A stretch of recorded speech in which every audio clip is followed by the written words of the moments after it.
Anne au pignon vert, la plus célèbre fille des Maritimes, était une jeune rousse aventureuse et indépendante dont la vie était faite de plaisir et de liberté. Cependant, son histoire est fictive.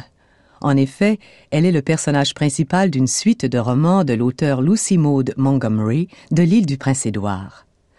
Mais pour les fillettes des familles prospères et respectables des Maritimes, grandir à la fin du 19e siècle voulait dire accepter les limites qu'on leur imposait à la maison, à l'école et à l'église.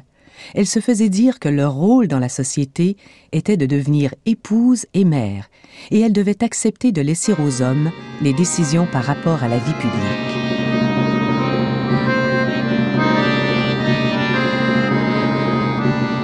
Vers le milieu du 19e siècle, les filles fréquentaient l'école, comme les garçons, mais elles étaient regroupées dans des écoles ou des classes de filles. Et au moment où elles atteignaient l'adolescence, les sujets artistiques, comme la musique, les beaux-arts et la couture, devenaient plus importants que les matières scolaires de base. Les filles des classes moyennes des Maritimes ont dû attendre les années 1870 et 1880 avant de pouvoir étudier au collège ou à l'université. Mais nombreuses ont été celles qui ont plutôt opté pour l'école normale. Elles pouvaient y apprendre le métier d'enseignante, un des seuls emplois acceptables pour les femmes des classes moyennes.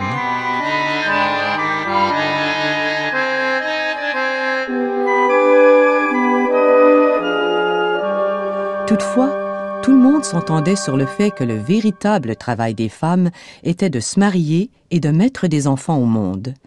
Le choix d'un mari était important, et la plupart des romans offerts aux jeunes femmes donnaient des conseils pour trouver l'homme idéal.